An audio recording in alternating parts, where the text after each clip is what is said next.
Welcome to ITV News Central. On our programme tonight, a court hears a knife man who killed a 23-year-old musician and injured 7 others in a Birmingham city centre rampage missed a psychiatric appointment just days before.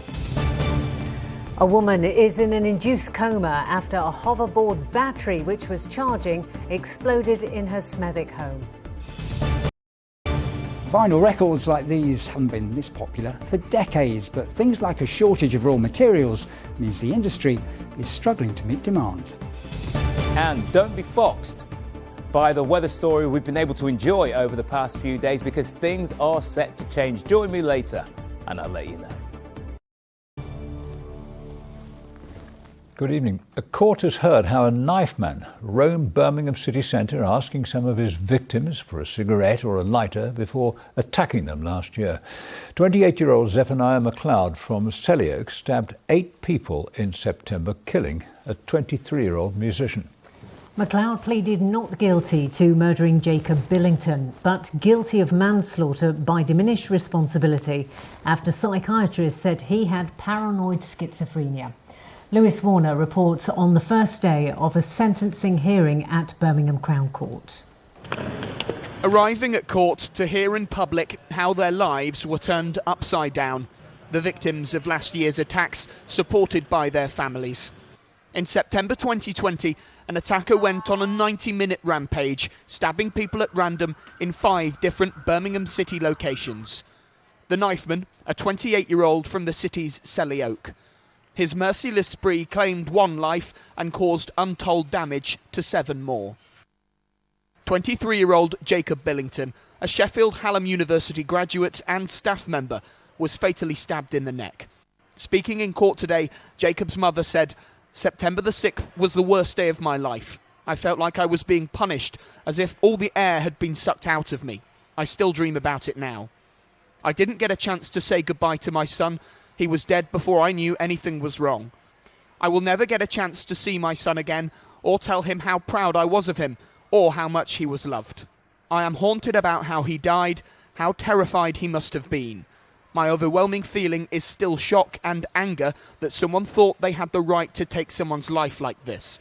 He was a great person, bright, cheeky, and talented." At around midnight on September the 6th, police were called to Constitution Hill. Nearby, they found a 33-year-old man with a neck wound. 20 minutes later, they were sent to Livery Street. There, a 25-year-old woman had been stabbed in the shoulder. Minutes after, a man was found with a chest wound at Borwick Street. Police say then McLeod dumped his knife and went home before coming back out rearmed. At almost 2 o'clock, Jacob Billington was found with fatal injuries and his 24-year-old friend was critically injured. Not long after, and 3 more had been stabbed on Her Street in the city's gay village. McLeod was arrested the next day. Assessments concluded he had paranoid schizophrenia. Today, the courtroom was packed with the victims and their families. They heard how McLeod went around the streets of Birmingham asking some of his victims for a cigarette or a lighter before pulling the knife. On his schizophrenia, they heard that McLeod had previously told a doctor that he heard voices and that they were distressing. But the prosecution says because he searched online for news articles about the attack, he knew what he was doing. Kareem Cahill QC said, "We submit that he is clearly a very dangerous offender from who the public need protecting." McLeod has pleaded guilty to manslaughter, 4 counts of attempted murder and 3 counts of wounding with intent to cause grievous bodily harm. Tomorrow the judge is set to hear more evidence before handing down a sentence for the life he took and the others he indiscriminately damaged. Well, today the court also heard how Zephaniah McLeod missed a psychiatric appointment just 4 days before the attacks. Mental health services were trying to get in touch with him. When they finally did, he refused a face-to-face appointment with a psychiatrist. Instead, a new date was set, but before that date, before he could be assessed, he'd already launched that attack on the public. Now today, Jacob Billington's mother called for all agencies involved to look again at why he wasn't assessed sooner. In court, she said, "My son bled to death in the street at the hands of a man well known to so many agencies." A disabled mother of 3 is in hospital after a severe fire at her home in Smethwick. It was started by a battery-powered hoverboard which was left on charge overnight. Flames ripped through the house in seconds, trapping her in her downstairs bedroom. Fire crews managed to rescue her after she video called her children on her mobile phone. But the fire service and her family are warning others of the dangers of cheaply made chargers. Andy Bevan has the full story. This is the moment a hoverboard left on charge overnight last Saturday begins sparking before bursting into flames and starting a huge fire that gutted a house in Smethwick. Just metres away, 54-year-old Jacqueline Barrett, bedbound by multiple sclerosis and heart problems, was woken by the explosion and in panic called her eldest son Shane on FaceTime. My brother's charging up as a hoverboard, which would have been left there. From the footage on the camera, you would see the camera took it from all the way over there, so when the explosion hit, as you can see on the camera, it's travelled all the way down there, and my mum's room's just here, and obviously she's bedbound and she's all disabled equipment. I'm her main carer, so Shane and his sister called 999 and rushed to the house, where fire crews had already arrived within 5 minutes, Station Commander Chris Darnley amongst them. He has 17 years in the service, but is amazed at how rapidly this fire took hold. Generally, we don't see as quick and rapid escalation, but with this, you can see from the batteries and the way they explode, how quick it spreads the fire, which then creates the smoke, which then creates even more of danger to anyone that's in that property. Jacqueline was rescued by firefighters and rushed to hospital, where she was placed in an induced coma. She's now out of that, but is still extremely poorly. Her son and the fire service are urging other people to take care when leaving appliances and devices on charge, and to be careful from where they buy them.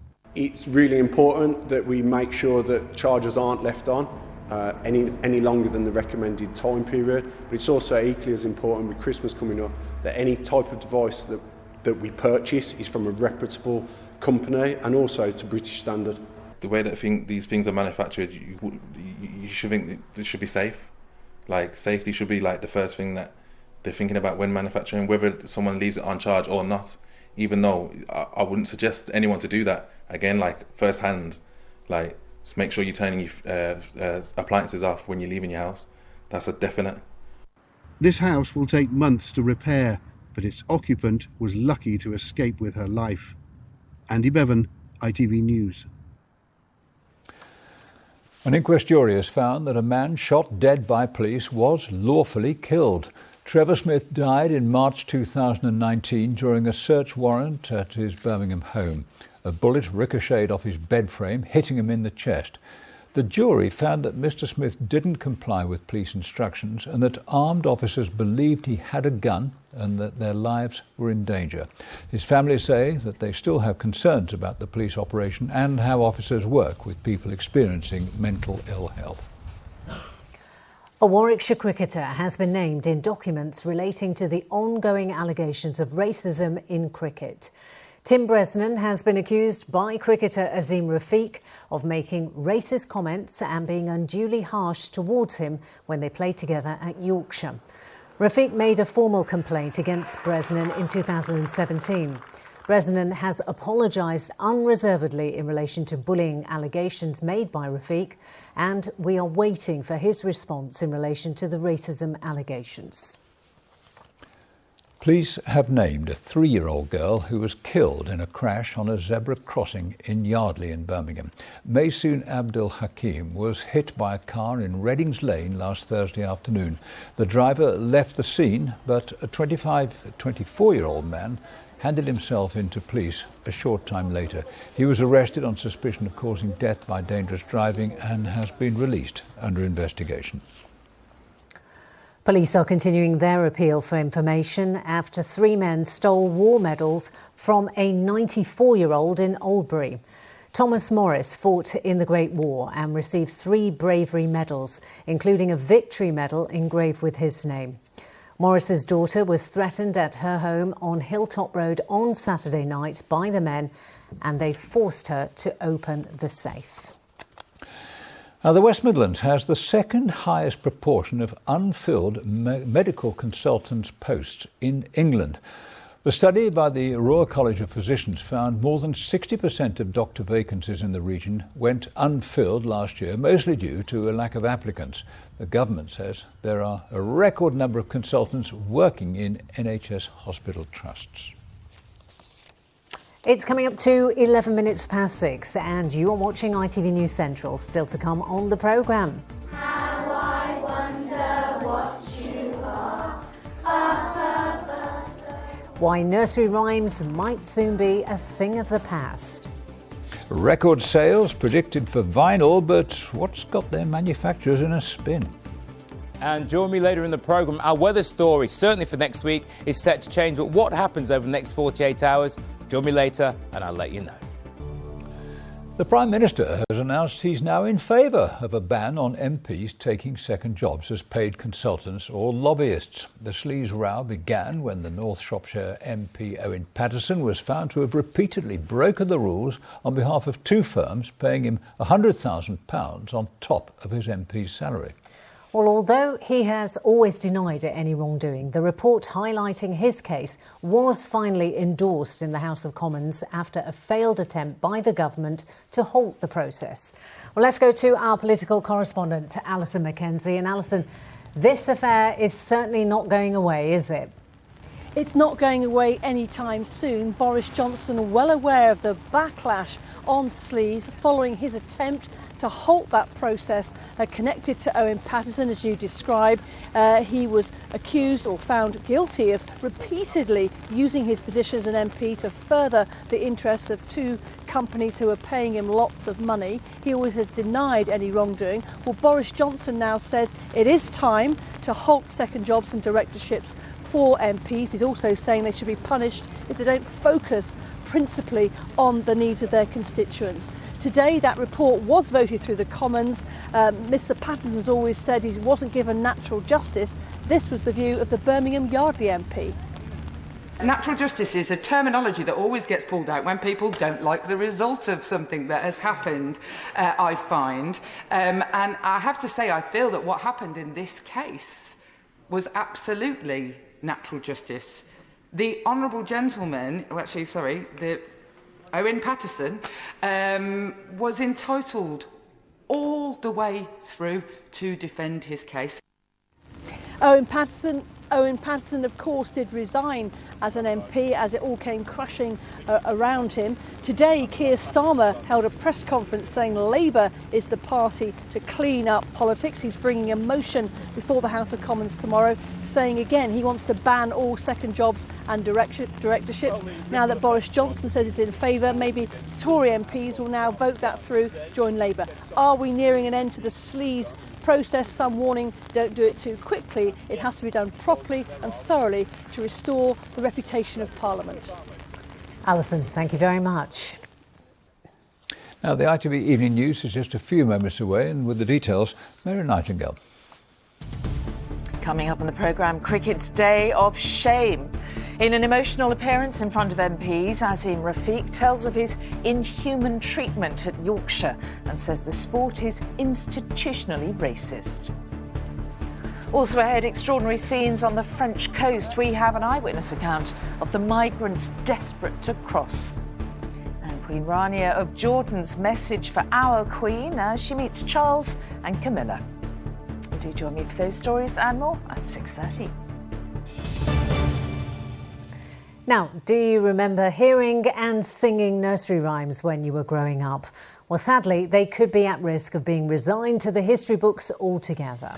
Yes, there are concerns that tunes like Humpty Dumpty and Hickory Dickory Dock could disappear from common use within a couple of generations, with a drop-off in parents singing them to their children. But efforts are underway to reverse that trend, as Nick Smith reports. Roly-poly, ever so slowly. At Osborne Primary School in Erdington in Birmingham, the children here are taking part in an age-old tradition. Nursery rhymes are not just designed to keep kids entertained.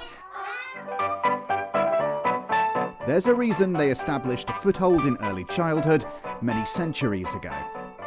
For generations, they've been one of our first introductions to music and dance, with a few life lessons thrown in for good measure. In modern times, however, their appeal seemed to be waning. 4 years ago, the head of Ofsted warned that less than a third of parents were singing them to their children, preferring to rely on digital distractions. Head, shoulders, knees and toes, knees and toes. But many nurseries and schools are trying to keep the tradition going. This Year 1 class is taking part in World Nursery Rhyme Week, and the pupils here certainly still enjoy the collective sing-song. Tell me what your favourite thing about nursery rhymes is. Because they're funny. Tell me what your favourite nursery rhyme is. Twinkle, twinkle, little star. Why do you like it so much? Because we get to do the actions.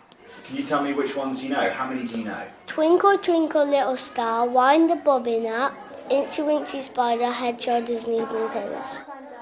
So the children learn to play with words, they get to engage with the rhyming phrases. Lots of the nursery rhymes have actions which help support their memory skills, which is essential for taking on new knowledge. And experts in education and early childhood development agree that they're also a fun way of introducing children to new concepts, cultures and ideas, all through the medium of song. The reason singing makes a difference is because it taps into a different part of our brain. What are they singing at school? Especially songs from other cultures. That's really important because 1, it gives a bit of variety. 2, it's opening our mind to more than just the basics of what we learned at school, perhaps. And 3, it encourages us to listen out for different patterns, which is going to be critical when we start doing phonics for reading and for writing. While they may seem archaic, nursery rhymes tap into childhood instincts of playfulness and curiosity, which is why people are still keen to preserve their place in the classroom, so one day the kids here can pass them down again to a new generation. Nick Smith, ITV News. Now, 2 brothers in Worcestershire have just won a prize for their start-up business. Josh and Joe Birkin both lost their jobs during the first lockdown in 2020, and they started a pizza business. Well, the pair sold their cars, they moved back in with their mum, and they worked 12-hour shifts at a Worcester COVID testing site. The money they saved after 12 months went into their business. Now, last night, they were rewarded by a charity set up to help fledgling companies. So, how are they planning to spend their £2,000 prize? It will definitely help us grow the business. I think something maybe in the back end, like a dough machine that we mentioned, we've been doing a lot by hand at the moment. So if we can become a little bit more efficient with the prep work and hopefully help us serve more people. So I think equipment will definitely be number 1 on the list. Vinyl records are enjoying a big resurgence in popularity among music fans. Vinyl is expected to outsell CDs as a musical format this year. However, problems including a shortage of materials and pressing plants means there are delays in getting vinyl records released. Adele, for example, had to wait 6 months for her album to be released, and many others in the music industry are feeling the impact of vinyl shortages. Kevin Ashford explains. It may seem like a throwback to a pre-digital audio age, but for devotees, nothing beats the sound of music on vinyl, which is good news for this record shop in Birmingham. They do indie exclusive colour vinyl as well, which is cool because people like to collect it as well, so it's nice. It's a nice dynamic range to vinyl as well, because it sounds so much better than everything else if you get a good system set up.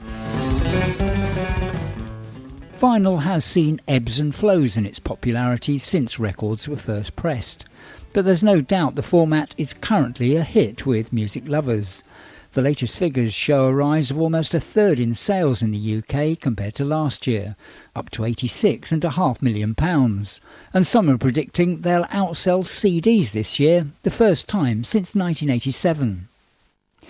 So vinyl records like these haven't been this popular in decades, but that increase in demand, plus a number of other factors like a shortage of raw materials, means there are supply issues. Low Hummer are an up-and-coming band who had a big break recently when they supported the Manic Street Preachers. But 9 months of delays meant their new album on vinyl arrived 2 days after they performed. meaning they missed out on potentially thousands of pounds of sales at the concerts.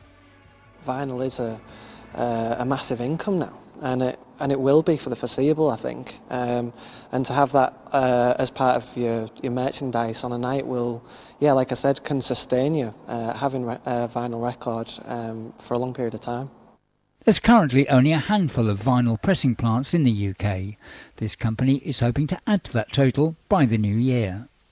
The demand for vinyl from music fans has increased massively in the last 5 to 6 years, but the global capacity hasn't increased with that. So, yeah, over the whole world there's a massive shortage of pressing plants who can provide the capacity for the labels and the artists. Demand for vinyl seems set to grow, as some music industry experts say it's being bought by people who aren't necessarily listening to it. Many people don't even have record players. But even if people are buying this thing, this token, something that's shown to be representative of their fandom, that's fine for us. That should be fine for people. We just need to change our mindset to what it actually is. If it's a piece of art, if it's something that's just on a coffee table, it's all the same.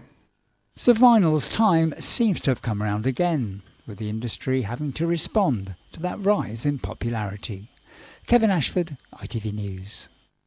So pleased to see it coming back. I've been collecting... Never went away. Well, it never went away. Not for me either. I mean, I've been collecting since 1956. This was the very first that I ever had. And it is indeed Elvis Presley's first LP. That was in 1956. That's amazing, and I bet that's worth quite a bit, Bob. I don't know. Now, I brought in a couple. I brought in my favourite because it's well worn, as you'll see by the sleeve, and it's a 12-inch. Remember those? Yeah. And this one is actually Soul to Soul, which I love. I love this song completely. But the one I actually thought would be interesting is this one, which is how Asian records would come to us. And my parents brought over a few for the Asian films that used to be big business, because they were musicals, a bit like the Elvis films.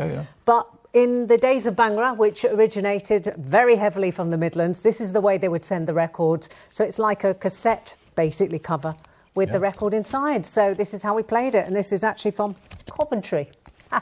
So. Des, what about yours? You know, what was your first record? It was the Rubettes is my first record, but you've got to remember when it comes to vinyl, don't hold them too near the gas fire.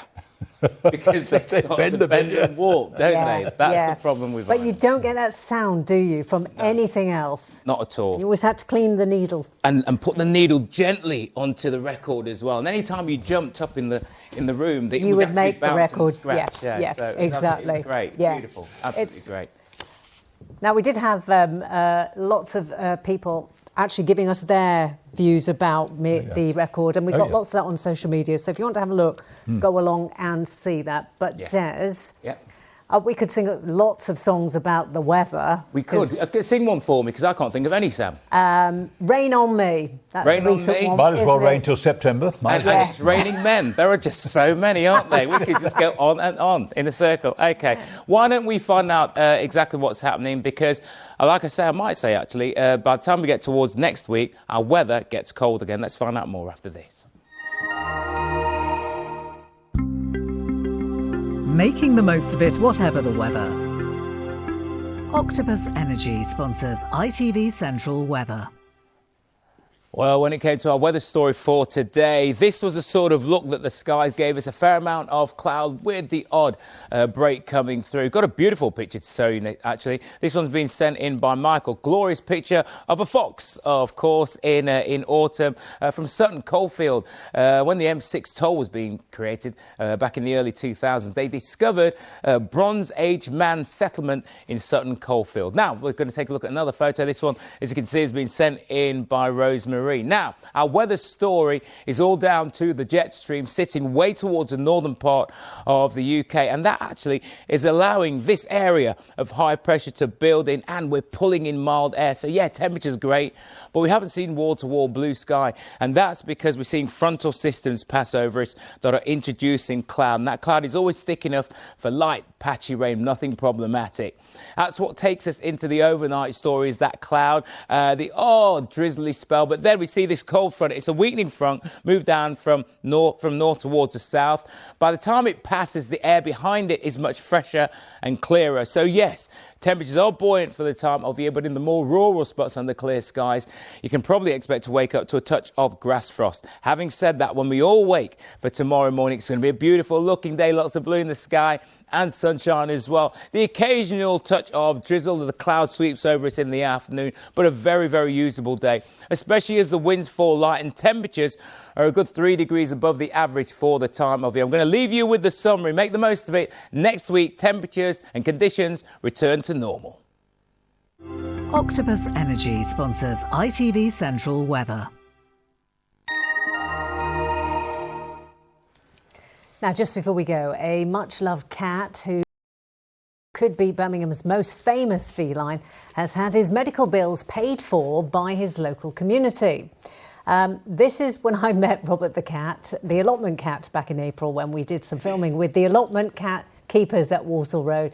Now, he's been to the vets with 2 ulcers in his eye. Thankfully, he's recovering.